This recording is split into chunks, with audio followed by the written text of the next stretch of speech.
Aleluia. Vamos à palavra do Senhor. Eu quero convidar você a abrir a sua Bíblia no Evangelho segundo João, capítulo 8. Evangelho de João, capítulo 8, a partir do versículo 34. A partir não, apenas, em princípio, o versículo 34. Quem achou, diga amém. Amém? Vou dizer de novo. João 8, 34. Amém. Glória a Deus.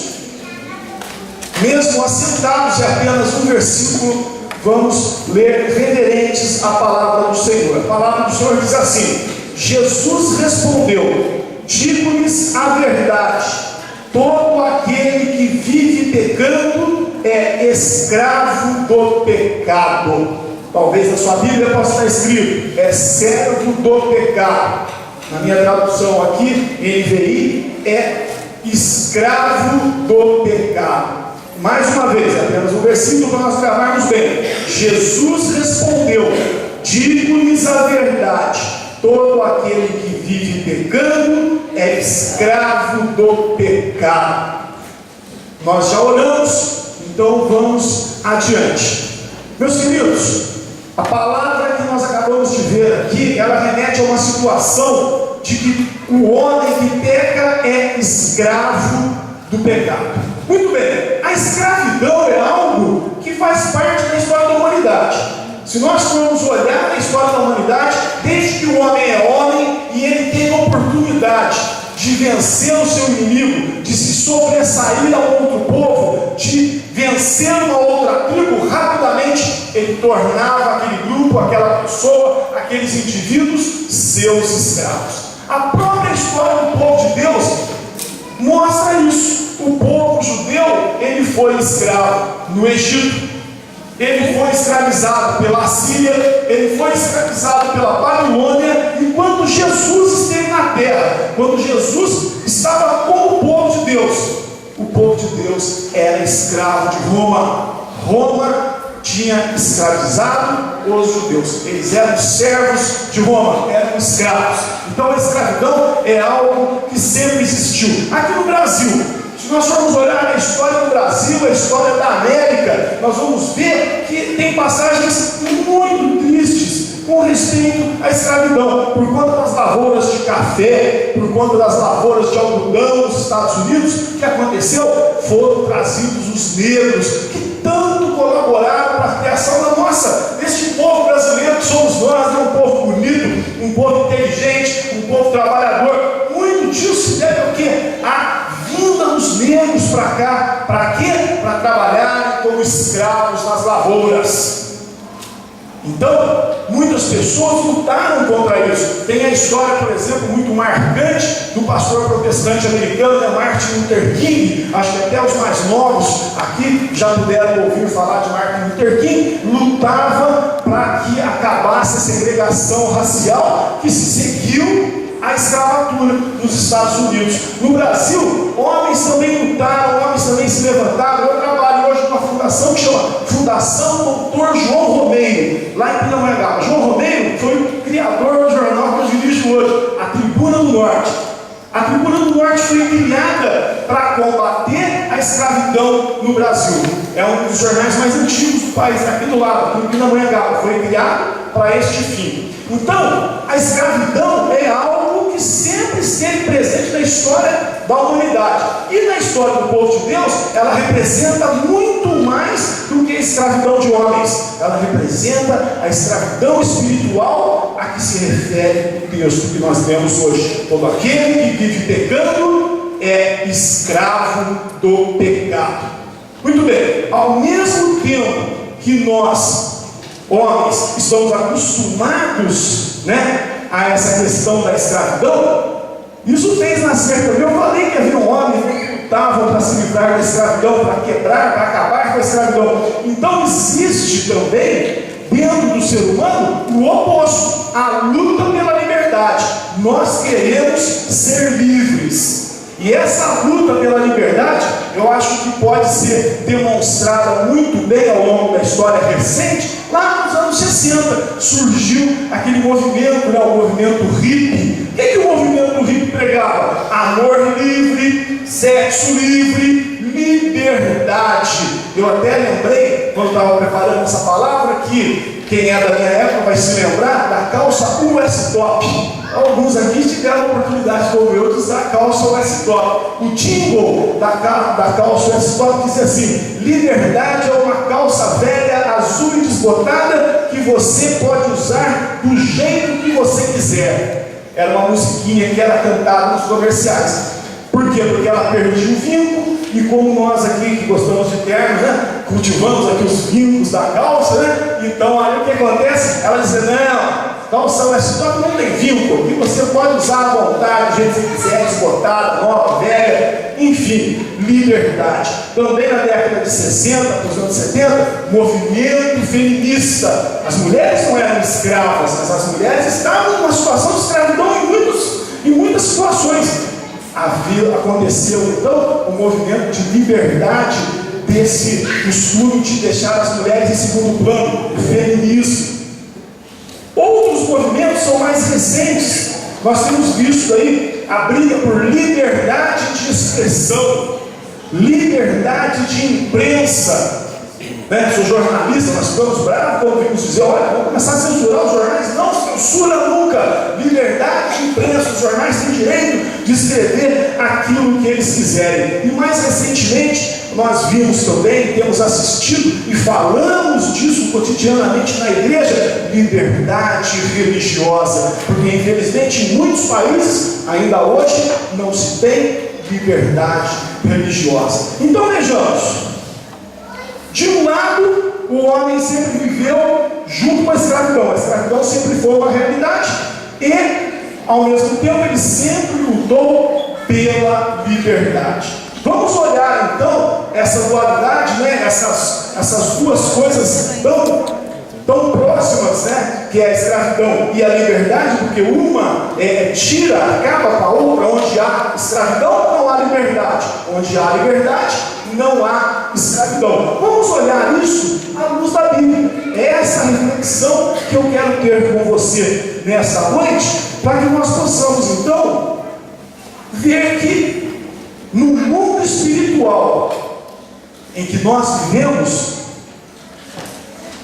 aqui no mundo material, mas a nossa vida é espiritual. Você é espírito, Deus é espírito, o inimigo é espírito. Portanto, nós temos que conhecer o mundo espiritual. Nós precisamos viver o mundo espiritual com maior intensidade, para que nós possamos fazer da nossa vida uma vida de verdadeira adoração, de verdadeira servidão ao nosso Deus. Veja bem, as Escrituras já nos disseram, né, que aquele que vive cometendo pecado torna-se escravo do pecado. Mas isso está lá em João 8,34. Um pouquinho antes, não precisa abrir, daqui a pouco você vai abrir o livro de Romanos e nós vamos trabalhar com o livro de Romanos. Mas um pouquinho antes, no versículo 32, o evangelista registrou assim: olha, conhecereis a verdade e a verdade vos libertará. Então nós somos escravos do pecado, mas a palavra nos liberta. Tá bom, então vamos lá. As Escrituras dizem mais. Lá em Romanos 3,23 diz assim: olha, porque todos pecaram e destituídos estão da glória de Deus. Então, se quem vive pecando é escravo do pecado e todos pecaram, então todo mundo é escravo do pecado. Bom, mas lá em Gálatas 2,20, Paulo diz assim, olha, escrevendo aos Gálatas: já não vivo eu, mas Cristo vive em mim. Já não vivo eu, mas Cristo vive em mim. Então, se eu não vivo, é Cristo que vive. Então, aonde está a minha liberdade? Aonde fica o tal do livre-arbítrio que nós tanto falamos e cantamos e ensinamos? O homem tem livre-arbítrio. Muito bem, meu querido e minha querida, o homem tem livre-arbítrio. Mas eu quero de antemão dizer para você que nós temos duas oportunidades de usar o nosso livre-arbítrio. Nós temos o livre-arbítrio para aceitarmos Jesus, para entregarmos a nossa vida a Jesus, para ouvirmos a pregação da palavra do Senhor e nos curvarmos a Ele e entregarmos a nossa vida a Jesus. E a outra é para nós pecarmos, é para nós fazermos a nossa vontade. E quando nós fazemos a nossa vontade, nós não podemos dizer como Paulo. Paulo diz assim: já não vivo eu, mas Cristo vive em mim. Se Cristo vive em mim, é a vontade dele que eu vou fazer, e não a minha. Então o livre-arbítrio, ele ficou muito comprometido no momento que aconteceu a primeira vez do seu uso. Deus criou o homem, Deus criou a mulher, Adão e Eva, colocou eles no paraíso. Lá no paraíso, Deus disse para eles: olha, toma conta de tudo aqui, trabalha, cultiva, dá nome aos animais, você e sua mulher encham a terra, você e sua mulher cuidem disso daqui tudo. Mas tem uma coisa, Adão, aquela árvore ali, ó, tá vendo aquela árvore ali? Aquela você não toca, do fruto daquela árvore você não coma. O que aconteceu? Todos nós sabemos a história, todos nós conhecemos a história. Adão foi e deu conversa lá para a serpente, foi Eva, na verdade, que conversou com a serpente, mas Adão também. E a responsabilidade, nós estamos cansados de dizer aqui, foi de Adão. Adão recebeu a ordem, Adão recebeu o mandamento, e quem não cumpriu o mandamento, então foi Adão. Eva foi um instrumento. Adão sim sabia, Adão deveria ter dito para ela: não coma, sai daí, para de conversar com essa cobra aí, vamos embora para lá, né? Mas não, ficou lá e conversou também, e acabou fazendo com que toda a sua descendência, quem é a descendência de Adão? Somos nós. Toda a descendência de Adão nasceu então maculada pelo pecado que ele propiciou que entrasse no mundo a partir da desobediência, a partir do uso equivocado do seu livre-arbítrio, a partir do momento em que ele quis usar aquilo que Deus tinha lhe atribuído para ele obedecer, ele usou para a desobediência. E aí, a partir de então, meu querido, todos nós estamos maculados para o pecado. Por isso que nós vemos aqui, disse assim na Bíblia: todos pecaram, porque a marca do pecado vem conosco. Quando nós nascemos com a inclinação para o pecado. Infelizmente, meus irmãos, só há uma saída, e é dela que nós estamos falando sempre aqui na igreja: a saída que é Jesus Cristo. Enquanto Jesus Cristo não habita nos nossos corações, enquanto os nossos corações não pertencem a Jesus Cristo, todas as nossas decisões tendem para o pecado. E quem peca constantemente é escravo do pecado, servos do pecado. Somos então colocados na situação de servos do pecado. Um povo que deveria andar caminhando com o Senhor, agora está escravizado. Abra sua Bíblia lá no livro de Romanos. Vamos para o livro de Romanos, capítulo 5. Vamos ler o versículo ali. Você deixa o livro de Romanos aberto, tem sua Bíblia aberta em Romanos, porque nós vamos ler vários versículos que vão caminhar conosco, porque Paulo, quando escreveu a essa igreja, ele tratou bastante desse assunto. Livro de Romanos, capítulo 5, versículo 12, diz assim: olha, portanto, como por um homem entrou o pecado no mundo, e pelo pecado a morte, assim também a morte passou a todos os homens, por isso todos pecaram. Então, se todos pecaram, todos são servos do inimigo, todos são escravos do inimigo, são escravos do pecado. Meu irmão e minha irmã, essa é uma situação que nós precisamos estar despertados para ela. A maioria das pessoas que estão servindo a Satanás não sabem que estão fazendo isso, porque são boas pessoas. Nem todo mundo que está servindo Satanás é bandido, nem todo mundo que está servindo Satanás é assassino. Muitas vezes eles estão dentro das nossas famílias, e eles são boas pessoas, mas eles estão enganados, eles estão caminhando para a morte. Agora, se todos pecaram e só tem um caminho, e esse caminho está nas nossas mãos, olha a responsabilidade que você tem, olha a responsabilidade que eu tenho, olha a responsabilidade que a igreja do Senhor tem. Todos pecaram, todos estão destituídos da glória de Deus, todos caminham para o inferno, e nós sabemos disso. E nós sabemos o caminho para a salvação, e nós temos a palavra de vida eterna que pode livrá-nos desta maldição, dessa passagem direta para o inferno. É responsabilidade da igreja anunciar.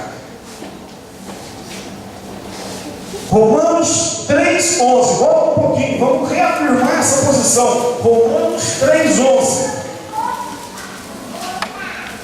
Romanos 3,11 diz assim, não há ninguém que entenda, não há ninguém que busque a Deus. Meu querido, o servo do pecado não pode buscar a Deus. O servo do pecado, ele não consegue enxergar a Deus.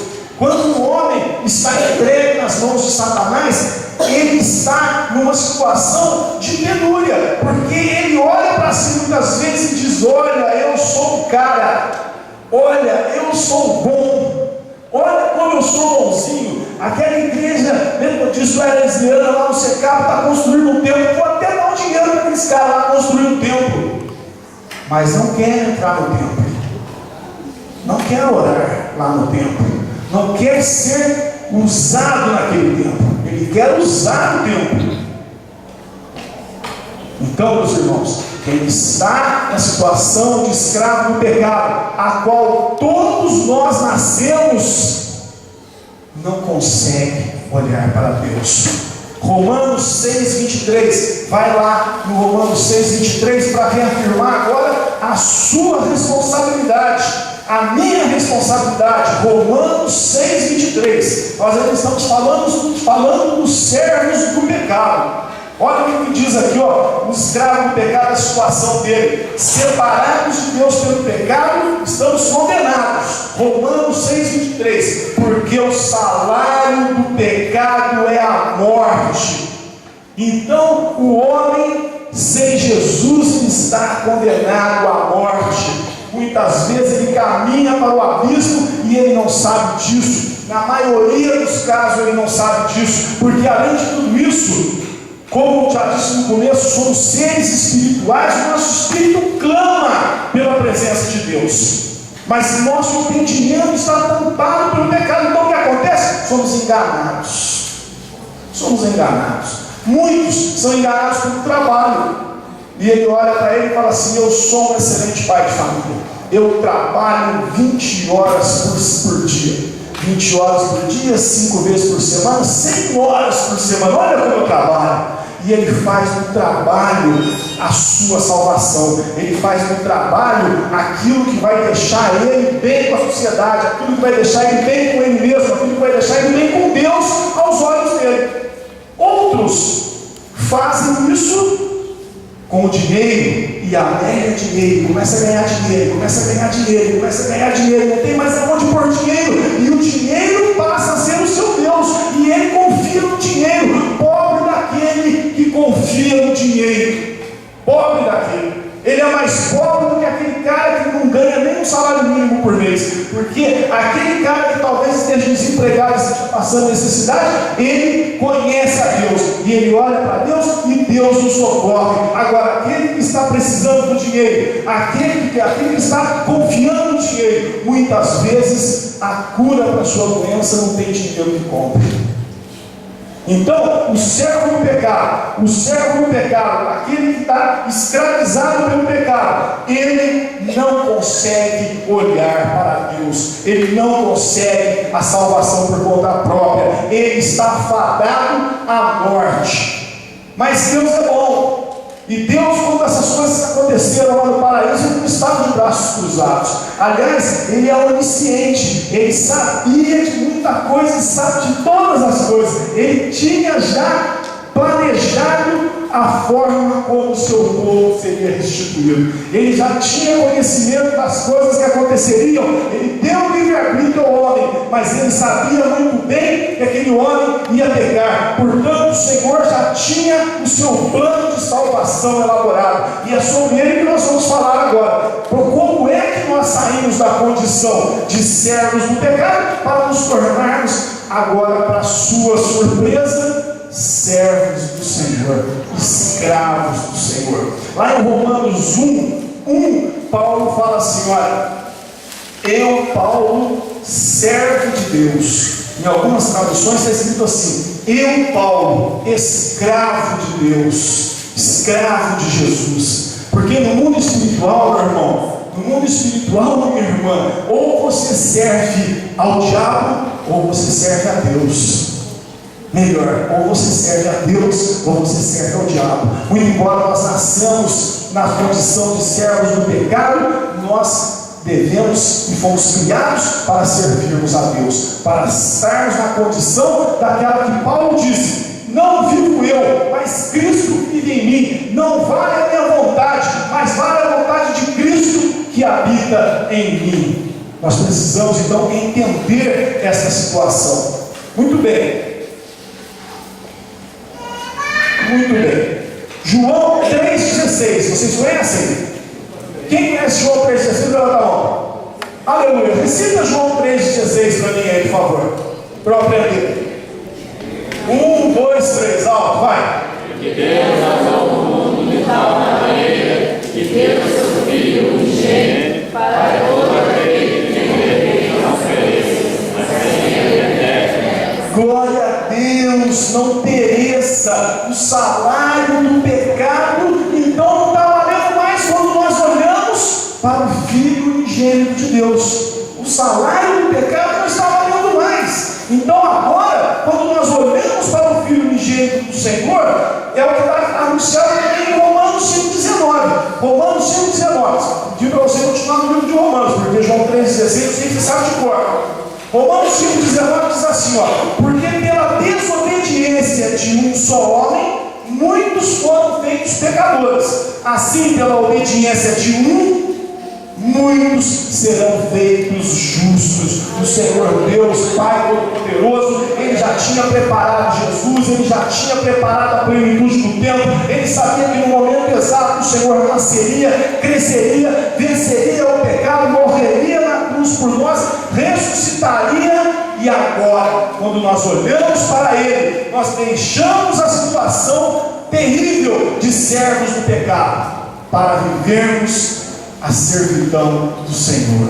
Que graça, que bênção, que alegria poder servir a um Deus que tem todo o poder. Aleluia. Que maravilha servir a um Deus que é o Deus dos exércitos. Que qualquer luta que se levante nas nossas vidas, nós estamos guardados por aquele que sabe o final da guerra, porque a guerra está na mão dele. Amém. Os homens levam os canhões, os homens fazem os planos, mas as coisas acontecem do jeito que Deus planeja. E nós servimos a este Deus. Olha que bênção. Então agora nós já não estamos mais naquela situação de escravos do pecado. Olhando para Jesus, aceitando os senhorios de Deus nas nossas vidas, dizendo: Senhor, Tu és o meu Senhor. Agora eu não obedeço mais o pecado, eu obedeço a Ti, Senhor. Diz para mim o que eu tenho que fazer, me ensina o que eu preciso fazer, e o Senhor começa a ministrar na sua vida, e você começa a ser transformado. Romanos 8:10, leia comigo aí.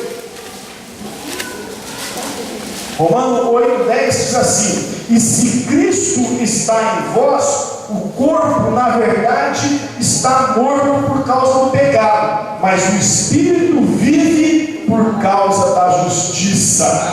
Tá vendo? Então, na verdade, quando olhamos para o Senhor, Ele transforma as nossas vidas, Ele transforma o nosso espírito. O nosso pecado já está apagado, as nossas faltas foram jogadas no mar do esquecimento, e agora somos nova criatura, e agora fomos transformados. O nosso espírito está renovado. Mas eu quero te lembrar daquele momento lá no Getsemane. Jesus estava prestes a se entregar em nosso lugar. Chamou lá 3 camaradas que andavam com eles já fazia um tempão, já faziam 3 anos que aqueles homens estavam andando com eles, e falou: olha, vocês vêm aqui comigo, eu vou ali na frente orar, e vocês ficam aqui vigiando. E ele foi, orou por 1 hora, voltou, os caras estavam ali. Aí ele foi lá e falou: acorda, eu digo para vocês orarem, orem. Aí ele voltou, orou mais um pouco, voltou, os camaradas estavam dormindo de novo. E ele voltou, orou mais um pouco, na terceira vez ele falou, não precisa mais parar, não, levanta, porque agora já está chegando o pessoal aí. Mas fiquem atentos, vigiai e orai, porque o espírito está pronto, mas a carne é fraca. Meu irmão, minha irmã, quando nós olhamos para Jesus e aceitamos o senhorio dele na nossa vida, nós deixamos a condição de servos do pecado, já não caminhamos mais para a morte. O Senhor nos salvou dessa condenação a que Adão nos colocou. O pecado, a morte que vem conosco na descendência de Adão foi quebrado pelo segundo Adão, segundo o próprio Paulo, que é Jesus. Jesus veio e religou nossas vidas ao Pai. Mas eu quis lembrar o caso do Getsemane, por quê? Porque ali eram os discípulos de Jesus, homens queridos por Jesus, escolhidos por Jesus para andarem com Jesus, e foram eles que depois da ida de Jesus e da vinda do Espírito Santo de Deus, que fizeram a igreja, que construíram isso tudo que nós vivemos hoje, que é a igreja do Senhor Jesus Cristo. Estes homens receberam essa informação de Jesus: vigiai e orai, porque o espírito está pronto, mas a carne é fraca. Meu irmão, em Cristo nós somos novas criaturas, mas em Cristo nós continuamos na mesma carne. O nosso espírito é transformado, os nossos pecados são apagados, mas o velho homem, a velha mulher, o velho José Renato continua habitando dentro de mim. Diariamente, este velho José Renato quer fazer com que eu olhe para trás, quer fazer com que eu reaja da maneira que eu reagia no passado, antes de ter Jesus na minha vida. Diariamente sou chamado a pecar. Por quê? Porque a carne anseia pelo pecado, a carne ela continua, e a carne, meus irmãos, não é só o corpo não, porque a gente costuma comparar, porque no dia que Jesus voltar pela segunda vez para buscar a sua igreja, nossos corpos serão transformados. É verdade, está escrito na Bíblia, mas essa carne que nós nos referimos aqui é uma carne muito mais intrínseca, ou seja, é o nosso desejo pelo pecado, isso que está entranhado na nossa natureza. Nós precisamos fazer como Paulo, permitir que a natureza de Jesus prevaleça sobre a nossa natureza. Isso vai acontecer de que maneira? Vai acontecer com a santificação, isso vai acontecer com a busca do Senhor Jesus, isso vai acontecer com a sua entrega total e irrestrita ao Senhor Jesus. Infelizmente, meus irmãos, muitos crentes, muitos homens e mulheres que foram salvos pelo sangue de Jesus Cristo não permanecem na bênção porque não se submetem. Não se submetem. Outro dia na escola dominical falávamos de Armínio, e falávamos de Calvino, e falávamos de algumas denominações que dizem assim: olha, você foi salvo, salvo está. Não importa mais o que você vai fazer na sua vida. Nós somos Igreja Metodista Wesleyana e cremos que o Senhor Jesus é todo poderoso para salvar você do pior dos pecados que você possa ter cometido, das maiores infames que você tenha cometido. Mas você tem que cuidar da sua salvação. Toma a sua salvação na tua mão e guarda. Vigia, cuida, para que o inimigo não te roube. Porque o inimigo está ao redor e ele quer nos devorar. E ele quer nos devorar e ele anseia por retomar aquilo que era dele. Ele tinha autoridade sobre as nossas vidas. Acontece que quando nós pecamos, nós voltamos a dar autoridade a este inimigo. Nós voltamos a dar autoridade a ele. E meu irmão, minha irmã, você agora é lavado e remido no sangue de Jesus. Não é possível que você vá dar lugar ao pecado. Eu não estou aqui para dizer para você que isso ou aquilo que é pecado está escrito na Bíblia. Leia a Bíblia, aprenda a Bíblia, saiba a Bíblia de cor. Antigamente os crentes não sabiam a Bíblia de cor, porque desde pequenininho era martelado na cabeça deles a Bíblia. Hoje nós estamos ficando um pouco mais relaxos com isso. Conheça a palavra do seu Deus, conheça os ensinamentos de Jesus, porque é esse ensinamento, é essa palavra que vai te alicerçar, que vai fazer com que realmente a sua vida de servidão a Deus aconteça. Porque o próprio João disse, né? Aquele que diz que não peca, está enganando a si mesmo. Então não estou eu aqui para dizer para você, olha, de agora em diante você não vai mais pecar, ou eu de agora em diante não vou mais pecar. Não, o velho homem, a velha mulher, aquele que era escravo do pecado vai tentar te jogar na lama. O inimigo vai tentar armar as piores armadilhas para você cair. Mas no nome poderoso de Jesus, nós temos força. No nome poderoso de Jesus, nós podemos vencer essa situação. No nome de Jesus, nós temos as condições necessárias para vencermos. Aquilo que está escrito lá no livro de Gálatas 5, eu vou ler para você, melhor? Gálatas 5, 16 e 17 diz assim, digo, porém, andai em espírito, e não cumprireis a concupiscência da carne, porque a carne cobiça contra o espírito, e o espírito contra a carne, e estes opõem-se um ao outro, para que não façais o que quereis. Eu não vou ler aqui com você no livro de Romanos, que eu estava aprendendo, porque o Senhor me conduziu para caminhos diferentes, mas o próprio Paulo diz assim, olha, o mal que eu não quero fazer, eu faço. O bem que eu quero fazer, não consigo fazer. Meu irmão, é o fato de nós sermos salvos no nome de Jesus que nos torna imune ao pecado. O que vai fazer com que nós possamos vencer o pecado é vida de santidade, estilo de vida, vida de santidade, natureza transformada, a natureza de Deus.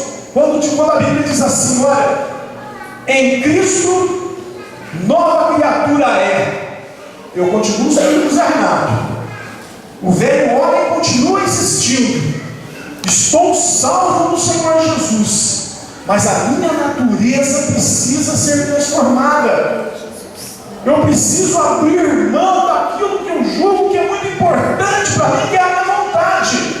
Nós fomos ensinados, talvez, lá no movimento hippie que citei no início dessa nossa meditação de hoje, que o importante é sermos felizes. Os livros de autoajuda, que tenho certeza que muitos irmãos já leram, dizem isso. Olha, o importante é você ser feliz. Outro dia eu estava assistindo televisão junto com a Náquilo lá, esse programa novo aí do Pedro Bial, e os homens e as mulheres estavam se casando lá, homem com homem, mulher com mulher. Aleluia, Jesus. Misericórdia, misericórdia, irmão. Nós não temos que ter ódio nem raiva do pecador, mas nós devemos odiar, repudiar o pecado. Repudiar o pecado. Pecado não. Pecado não. Como terei forças? Anda na luz, como o seu Salvador andou na luz. Como o seu Salvador está na luz. Ele é a luz do mundo.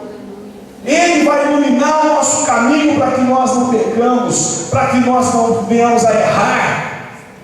Nós precisamos realmente nos colocarmos na condição de servos, na condição de escravos. É difícil, é ruim a gente dizer assim, não, eu sou um escravo de Jesus, mas Paulo não se envergonhava disso, porque eu me envergonharia. Sou um escravo de Jesus. Jesus é que manda em mim. A minha vontade não importa. Ele vai plantar no seu coração, no meu coração, sonhos que vêm do coração dele, meu irmão. Talvez aquele sonho que você acalenta há tanto tempo, e que não conseguiu ainda, e que às vezes você se amargura, e você até se revolta com Deus, e fala: Senhor, eu tenho orado tanto, tenho pedido tanto, eu tenho esperado tanto. Coloca na mão do Senhor de verdade. Olha, Senhor, faz aquilo que realmente é a tua vontade. Que nós sejamos servos do Senhor, servos na essência da palavra. Antes de trazer essa palavra para os irmãos, eu fui lá no dicionário Strong. O dicionário Strong é um dos mais completos da língua hebraica e da língua grega, que trata as palavras no original. E essa palavra que Paulo usou, Paulo, servo do Senhor, traduzido ao pé da letra é Paulo, escravo do Senhor. No mundo espiritual, meu irmão, ou você serve a Deus, ou você vai servir ao inimigo. No mundo espiritual, meu irmão, você não pode ficar em cima do muro. Muitos crentes têm estado em cima do muro. Muitos crentes têm andado naquela situação limítrofe: não, vou ficar aqui em cima do muro, porque aqui eu estou mais perto do mundo. Lembra da pregação lá do Eutico? Ele estava na janela. Ele estava na janela. Na janela é o limite. Tem uma ilustração que eu vou contar bem rapidinho, que o irmão conhece, mas eu vou contar porque faz parte dessa pregação. O cidadão estava lá no limite, na divisa do céu e do inferno. E lá no limite tem um muro. E ele estava em cima do muro. E ele olhava para o lado direito dele, onde estava o pessoal que estava no céu, os anjos, né? Não vou dizer que eram os anjos. O pessoal que estava lá no céu dizia para ele: ô rapaz, desce daí, é perigoso, é alto, olha só, você cair aí, você vai se machucar, vem aqui para a gente conversar, nós temos um papo bom, vou contar para você, rapaz, vem aqui, desce do muro. E ele olhava, fazia de conta que não era com ele, olhava os capetas aqui, os capetas estavam lá trabalhando. Picava um, pegava o outro, jogava no caldeirão, dava um tapa na orelha do outro, o capeta estava lá e ele olhava. E ele ficou lá horas e horas. Depois de muito tempo, ele olhou, e os anjos e o povo do céu chamando: vem, o povo do céu não cansou, ficou o tempo todo chamando por ele. E aí, uma hora, depois de várias horas, vários dias, até que ele estava lá em cima do muro, ele olhou e tinha um capeta lá olhando para ele: você agora, ô meu amigo, escuta, olha só. Eu estou aqui esse tempão todo, o pessoal ali no céu não para de me chamar. Mas eu estou indeciso. E eu estou querendo escutar a parte de vocês. Escuta, por que vocês me chamam? Por que vocês não estão me chamando? Ele falou assim: meu amigo, eu não estou te chamando porque aí em cima, ó, já é do inferno. Em cima do muro, meu irmão, é do inferno.